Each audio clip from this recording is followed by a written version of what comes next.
దేవుని నామానికి వందనాలు.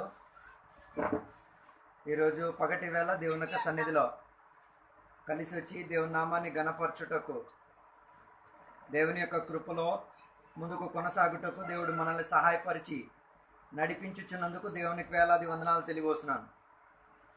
దేవుని యొక్క సంరక్షణలో జీవించి దేవుని యొక్క కృపను ఆస్వాదించి అనుభవించడానికి దేవుడు సహాయపరచుచున్నందుకు దేవునికి వేలాది వందనాలు. దేవుడు మనల్ని అందరినీ కూడా సహాయపరచును గాక. ఈరోజు దేవుని యొక్క వాక్యంలో నుంచి మనం చూద్దాం. తీతుకు రాసిన పత్రిక 2వ అధ్యాయం. తీతుకు రాసిన పత్రిక 2వ అధ్యాయం నుంచి మనం చూసుకుందాం. తీతుకు రాసిన పత్రిక 2వ అధ్యాయం గురించి మనం చూస్తే, దేవుని సేవకుడైన పౌలు తిమోతితో కొన్ని హెచ్చరిక మాటలు చెప్తున్నట్టుగా మనం చూడొచ్చు. అక్కడ తిమోతి కుటుంబము లోపల ఉన్న కుటుంబ సభ్యులను, లేకపోతే కుటుంబములో ఉన్న ప్రతి ఒక్క మనుషులను వేరే వేరే విధానంగా వేర్పరిచి చెప్పుతున్నట్టుగా మనం చూడొచ్చు. తీతుకు రాసిన పత్రిక 2వ అధ్యాయంలో దాని మొదటి వచనం నుంచి చదివితే మనం చేసుకోగలిగింది. తీతుకు పౌలు ఒక ఉపదేశాన్ని ఇచ్చి చెప్తున్నారు. ఏమన్నా తెలుసా? అందరినీ కూడా కుటుంబము లోపల ఉన్న, లేకపోతే సంఘములో ఉన్నది సంఘ సభ్యుల కన్నా అధికంగా కుటుంబం, సంఘం ఒక కుటుంబం అన్నదిగా మనం తెలుసుకోవాలి. చాలామంది సంఘం అంటే ఒక కూటం అనుకుంటున్నారు. కూటం కాదు, సంఘం అంటే ఒక కుటుంబం. ఆ ప్రకారంగానే తీతుకు రాసిన పత్రిక 2వ అధ్యాయాన్ని వివరించుచున్నట్టుగా మనం చూడగలిగేది. సంఘాన్ని కుటుంబముగా ఏం చేయాలి? అనుభవించడానికి ఉన్న విధానం దేవుని బిడ్డలో ఉండి తీరాలి. అయితే తీతుకు పౌలు మొదటిగా హెచ్చరిక ఇచ్చి చెప్తున్న మాట ఏంటంటే, సంఘ బిడ్డలను ఒక కుటుంబముగా ఏం చేసుకోవాలి? వాక్యం తెలియపరిచి వారిని వాక్యములో బలపరిచి తీరాలి. వాక్యం తెలియపరచాలి. అది నీకు ఇచ్చిన ఉద్యోగం అన్న రీతిగా పౌలు తిమోతితో ఏం చేస్తున్నారు? చెప్పి తీరుతున్నారు. లేకపోతే సంఘములో సంఘ కాపరికున్న పరిచర్య ఏంటిది అంటే, సంఘములో ఉన్న సభ్యులందరినీ కూడా దేవుని వాక్య వ్యవస్థలో, దేవుని యొక్క వాక్య ఉడంబడికలో ఏం చేయడానికి? స్థిరత్వం కల్పించి నిలబడడానికి బోధించే ఒక ఉద్యోగమే సేవకులకు ఇవ్వబడి ఉన్నది. అందుకే సేవకుల యొక్క పని ఎప్పుడు వాక్యోపదేశము ద్వారానే సంఘస్థులను, సంఘ సభ్యులను ఏం చేసేది? దేవుని యొక్క వాక్యోపదేశములో నిలబెట్టి వారిని బలపరిచే ఒక పనిలో ఉంటారు. అందుకే తీతుకు చెప్తున్న ఒక మాట, నీవేం చేయాలి? నీకు ఇవ్వబడిన ఉద్యోగం వాక్యోపదేశాన్ని ప్రజలకి తెలియపరిచి తీరాలి. ప్రజలు వాక్య ఉపదేశములో ఏం చేయాలి? బలపడి తీరాలి. అందుకే సేవకులకున్న ఒక బాధ్యత వాక్యం బోధించడం. అయితే వాక్యాన్ని బోధించమని చెప్పి మొదటిగా ఎవరికి చెప్తున్నారు తెలుసా? వృద్ధాప్యములో ఉన్న వారి గురించి చెప్తున్నారు. వృద్ధాప్యములో ఉన్న వారిని ఏం చేయాలి? నడిపించాలి. అందుకే సంఘ కాపరి యొక్క మొదటి పని ఏంటిదంటే వాక్యాన్ని పలకాలి, తెలియపరచాలి. రెండోదిగా వాక్యం ద్వారా సంఘ సభ్యుల లోపల ఉన్న పెద్దరికములో ఉన్న ముసలి వాళ్ళను, లేకపోతే వృద్ధాప్యములో ఉన్న వారిని ఏం చేయాలి? నడిపించాలి. ఎందుకంటే వృద్ధాప్యము అని చెప్పితే ముసలితనం. ముసలితనములో ఉన్న వాళ్ళకి ఎప్పుడు ఒక సహాయం తోడు ఉండి తీరాలి. కారణం ఏంటిదంటే ముసలితనములో శారీరకముగా ఏమైతే బలహీనులు అయిపోతారు, లేకపోతే శరీరానికి అంత బలమో ఓపిక లేని యొక్క సమయం. అందుకే శరీర ప్రక్రియలో కూడా కొన్ని మార్పులు ఉండడం వలన అది మనసుకు కూడా కొన్ని మార్పులను తీసుకొస్తాయి. అందుకే తీతుకు మొదటిగా సంఘాన్ని ఒక కుటుంబముగా చేర్పించి సంఘములో దేవుని ఉపదేశాన్ని నేర్పించమని చెప్పి మొదటిగా వృద్ధాప్యములో ఉన్న వారి గురించి చెప్తున్నట్టుగా మనం చూడొచ్చు. వృద్ధాప్యములో ఉన్న ప్రజలను ఏం చేయాలి?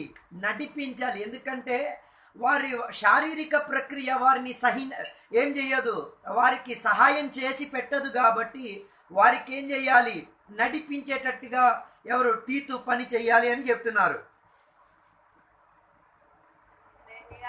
ఎందుకు వారిని నడిపించాలి అని చెప్తే, అతి త్వరగా వాళ్ళకి కోపము, అదే రీతిగా అపరిజ్ఞానత లేని స్థితిగతి రావచ్చు. అందుకే పెద్దరికములో ఉన్న వారిని ఏం చేయాలి? బలమైన విశ్వాసములో, ప్రేమలో, ఓర్పులో వారిని ఏం చేయాలి? సహాయపరిచి తీరాలి. అందుకే వృద్ధాప్యములో ఉన్న సంఘ సభ్యులు, లేకపోతే సంఘ బిడ్డలకు ఏం కావాలి? వారి విశ్వాసం బలపడిన విశ్వాసం అయి ఉండి తీరాలి. ఆరోగ్యవంతమైన విశ్వాసములో ఉండి తీరాలి. ప్రేమలో ఉండి తీరాలి. ఓర్పులో ఉండి తీరాలి. అందుకే ఒక సంఘములో అతి ప్రాధాన్యతగా ఎవరికి చెప్తున్నారు? వృద్ధాప్యములో ఉన్నవారు, లేకపోతే అనుభవములో ఉండి జీవించిన వారు. వారికి మొదటిగా హెచ్చరికిచ్చి చెప్తున్నది, వారి ఏం చేయాలి?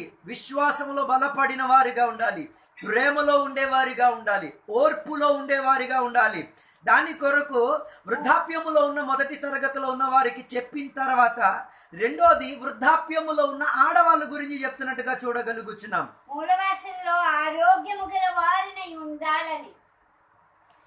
అక్కడ వృద్ధాప్యములో ఉన్న ముసలి వాళ్ళ గురించి చెప్తున్న దాంట్లో కూడా అక్కడ కూడా చెప్తున్న ఒక మాట మనం చూస్తే, వృద్ధాప్యములో ఉన్న ముసలి వాళ్ళకు కొన్ని హెచ్చరిక ఇచ్చి చెప్తున్నారు. వాళ్ళకి ఏం చెప్తున్నారు తెలుసా? వారి జీవితాన్ని ఏం చేయాలి? వ్యర్థపు మాటలను వదిలి మత్తులకు అలవాటు పడకుండా ఏం చేయాలి? అందరికీ కూడా ప్రదర్శన పరిచే వ్యక్తులుగా మారేటట్టుగా ఏం చేయాలి? మారమని వృద్ధాప్యములో ఉన్న ఆడవాళ్ళకి చెప్తున్నారు. మొదటిగా సంఘమునికిలో ఉన్న సభ్యులందరినీ కూడా వాక్యోపదేశంలో నిలబెట్టమని చెప్పి, ఎవరికి రెండోదిగా ఎవరు చెప్తున్నారు? వృద్ధాప్యంలో ఉన్న ముసలి వాళ్ళకి చెప్తున్నారు. వాళ్ళకి ఏం చేస్తున్నారు? వాళ్ళకి ఏం చేయాలి? నడిపించాలి. ఏ రీతిలో నడిపించాలి? బలపడే విశ్వాసములో నడిపించాలి, ప్రేమలో నడిపించాలి. వారిని ఏం చేయాలి? ఓర్పులో, సహనములో నడిపించి తీరాలి.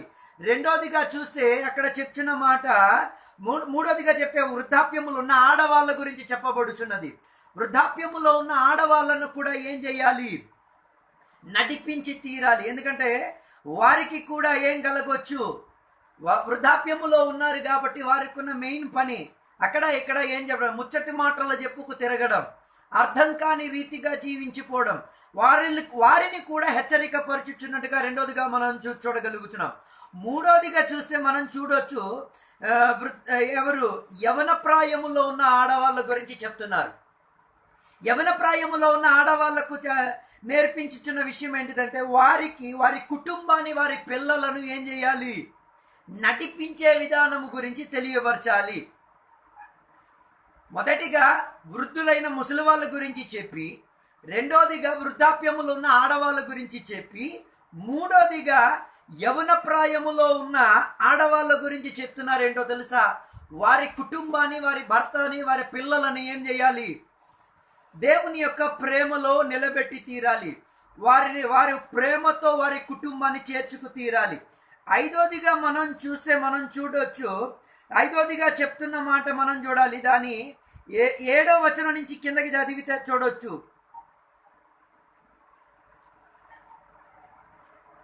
7వ వచనంలో చూస్తే వృద్ధాప్యములో ఉన్న కుర్రవాళ్ళకు క్షమించేవాడు. 6వ వచనంలో చూస్తే మనం చూడొచ్చు, వృద్ధాప్యములో ఉన్న కుర్రోళ్ళకి చెప్తున్న ఒక మాట, వారు కూడా ఏం చేయాలి? నీతియుక్తంగా జీవించి తీరాలి. అందుకే పౌలు తిమోతికి 4 రకాలుగా విభజించి ప్రజలను చెప్పింది. మొదటిగా వృద్ధాప్యములో ఉన్న ముసలివాళ్ళు, రెండోదిగా వృద్ధాప్యములో ఉన్న ఆడవాళ్ళు, మూడోదిగా యవన ప్రాయములో ఉన్న ఆడవాళ్ళు, నాలుగోదిగా యవన ప్రాయములో ఉన్న మగవాళ్ళు. వీరందరినీ కూడా ఒక సంఘము లోపల ఒక కుటుంబముగా వారిని ఏం చేయాలి? నడిపించి తీరాలి. ఐదోదిగా 9వ వచనాన్ని చదివితే మనం చూడొచ్చు, యజమానిని, అదే రీతిగా దాసుని గురించి చెప్పబడుతున్నట్టుగా మనం చూడొచ్చు. అంటే మనం ఎవరి దగ్గరైనా పని చేస్తున్నామంటే వాళ్ళకి మనం ఏమై ఉన్నాం? దాసులై ఉన్నాం. దాసులు కూడా ఏ రీతిగా జీవించాలి దాని గురించి 9వ వచనం నుంచి చెప్పబడుతున్నట్టుగా మనం చూడొచ్చు. ఏం చేయాలి? ఎవరి దగ్గరైనా దాసులుగా మనం పని చేస్తే ఆ యజమానికి మనం ఏం చేయాలి? అన్ని విషయంలో న్యాయం చేసి పెట్టాలి. ఆ యజమానికి ఎదిరించుచున్నట్టుగా, తనకు విరోధపరుచుచున్న ఏమి ఉండకూడదు, పనిలో ఉండి తీరకూడదు, అక్కడ నుండి ఏం చేయకూడదు? దొంగలించే పని చేయకూడదు, నమ్మకముతో అక్కడ ఉండి తీరాలి. అంత మాత్రమే కాదు, ఇవన్నీ కూడా నీ దేవుడిచ్చిన రక్షణను రుజువు పరిచేటట్టుగా ఉండి తీరాలి. అయితే రెండో అధ్యాయం 1వ వచనం నుంచి 10వ వచనం వరకు చూచినప్పుడు వివిధ రీతిగా సంఘము లోపల ఉన్న సభ్యులను వేర్పరిచి ఒక్కొక్కరికి ఏ రీతిగా నడిపించాలి అన్నది చెప్తున్నట్టుగా మనం చూడగలుగుతున్నాం. అయితే ఈ రీతిగా సంఘాన్ని విడదీసేసి ఒక్కొక్క గుంపుని వేరువేర్పరిచేసి చెప్పడానికి కారణం ఏంటిదంటే అందరూ కూడా ఒక కుటుంబముగా ఉండి ఏం చేయాలి, దేవుని యొక్క కృపలో ఏం చేయాలి, జీవించి తీరాలి. అది ప్రజలకు రక్షణను ఇచ్చి తీరాలి. వృద్ధాప్యములో ఉన్న ముసలి వాళ్ళు కూడా ప్రజలకు రక్షణను చూపించాలి. వృద్ధాప్యములో ఉన్న ఆడవాళ్ళు కూడా ఏం చేయాలి, ప్రజలకు రక్షణలోకి తీసుకురావాలి. యవన ప్రాయములో ఉన్న ఆడవాళ్ళు, యవన ప్రాయములో ఉన్న మగవాళ్ళు, దాసులు, వీళ్ళందరూ కూడా ఒక కుటుంబముగా ఉండి వాక్యపు దేశములో ఉండి తీరితే తప్ప ఏమవ్వదు, ప్రజలకు రక్షణ కనిపించదు. 11వ వచనం చెప్తున్న ఒక మాట చూస్తే ఈ రీతిగా సంఘములో సభ్యులుగా ఉండి వాక్యోపదేశములో జీవించిన వారు రక్షణను ప్రదర్శనపరచగలుగుతారు. దేవుని యొక్క కృపను ఏం చేయగలుగుతారు, ప్రజలకు చూపించుకోగలుగుతారు. ఈ కాలములో అనేక మంది దేవుని బిడ్డలు ఏం చేయలేకపోతున్నారు, రక్షణను చూపించలేకపోతున్నారు. పలికేస్తున్నారు, యేసయ్య రక్షకుడు, యేసయ్య దేవుడు అని పలుకుతున్నారు, కానీ ప్రజలకు ఏం కావట్లే, కుటుంబ జీవితంలో అది కనిపించట్లే. అందుకే పౌలు తీతుకు సంఘాన్ని ఒక కుటుంబముగా ఏం చేయమని చెప్తున్నారు, బలపరుచుకొని తీసుకురమ్మని చెప్తున్నారు. అందుకే ముసలి వాళ్ళకున్న యోగ్యతలో నిలబడి తీరాలి. యవన ప్రాయములో ఉన్న కుర్రవాళ్ళు యవన ప్రాయములో ఉన్న యోగ్యతలో ఉండి తీరాలి. ఎవరికి ఏ స్థితిగతిలో దేవుడు నిలబెట్టి ఉంచారో ఆ స్థితిగతిలో ఉండి ఏం చేయాలి, దేవుని యొక్క కృపను ప్రజలకు రక్షణగా చూడగలిగేటట్టుగా ఏం చేయాలి, ప్రదర్శన పరిచి తీరాలి. నువ్వు యేసయ్యలో ఉండి సంఘములో నీకు దేవుడు సంఘ కుటుంబములో నిన్ను చేర్చిన తర్వాత నీ రక్షణను నీవు ప్రదర్శించలేకపోతే, నువ్వు అనుభవించుచున్న కృపను నువ్వు ప్రదర్శించకపోతే అది ఎంత పెద్ద సంఘానికి లోటు కల్పించే విధానం. అందుకే పౌలు ఈ రీతిగా విభజించి చెప్తున్నట్టుగా మనం చూడగలగొచ్చు. అందుకే అనేక మంది వ్యక్తులు రక్షణను చూడలేని విధానంగా మారిపోవడానికి కారణం ఏంటిదంటే, ఏ వయసులో ఉన్నవారు ఆ వయసుకు తగ్గట్టుగా ఆత్మీకతలో జీవించటం లేదు. అందుకే ఈ 2వ అధ్యాయం మొత్తం ఒక్కొక్క వయసులో ఉన్న వాళ్ళకి వారికి ఉన్న పని గురించి ఏం చేయబడుతున్నది, బోధించి తెలియబరచుగలుగుతున్నది. అందుకే దాన్ని 11వ వచనం 12వ వచనం నుంచి 12వ వచనం చదివితే చూడొచ్చు. ఇవన్నీ మనకి ఏం చేయాలి, ఒకసారి 12వ వచనం చదవండి. మనము భక్తిహీనతను ఇహలోక సంబంధమైన దురాశలను విసర్జించి శుభప్రదమైన నిరీక్షణ నిమిత్తము అనగా మహాదేవుడును మన రక్షకుడునైన యేసుక్రీస్తు మహిమ యొక్క ప్రత్యక్షత కొరకు ఎదురు చూచుచు ఈ లోకములో స్వాస్థ్య బుద్ధితోను నీతితోను. అక్కడ రాయబడిన మాట మనం చూస్తే చూడొచ్చు, దేవుని యొక్క బిడ్డల మూలంగా లోకములో ఉన్న ప్రజలకున్న విధానాలు దేవుని బిడ్డల జీవితంలో రాకునేటట్టుగా వారి జీవితాలు ఏమి కావచ్చు, యథార్థత కలిగి ఉండేటట్టుగా మనం చూడొచ్చు. అందుకే పౌలు తిమోతికి ఈ హెచ్చరికలన్నీ ఇచ్చి పెట్టడానికి కారణం ఏంటిది అంటే, ప్రజలకు ఏం కలగాలి, కేవలం సంఘబిడ్డలు మాత్రం బలపడడం కాదు, సంఘబిడ్డల ద్వారా అన్యులు కూడా ఏం చేయాలి, దేవుని దగ్గరకు వచ్చి తీరాలి. ఆ ఒక ప్రయత్నములో పౌలు తీతుకు హెచ్చరికిచ్చి చెప్తున్నారు. అందుకే నేను చెప్పి రావడానుకున్న కారణం, సంఘములో ఉన్న సంఘబిడ్డలు సంఘముగా రావడం కన్నా ఒక కుటుంబముగా ఏం చేయాలి, ఒకరొకరిని బలపడి తీరాలి. ఒకరొకరికి ఉన్న వయసుకు తగ్గట్టుగా ఏం చేయాలి, ఆత్మిక స్థితిగతిలో జీవించి తీరాలి. ముసలి వాళ్ళకి తగిన ఆ స్వభావములో జీవించి తీరాలి. ఆడవాళ్ళకు తగిన స్వభావంలో జీవించి తీరాలి. యవన ప్రాయములో ఉన్న ఆడవాళ్ళు వారికి ఉన్న ప్రయోగంలో జీవించి తీరాలి. యవనస్తులుగా ఉన్న కుర్రవాళ్ళు వారికి ఉన్న ప్రయోగంలో జీవించాలి.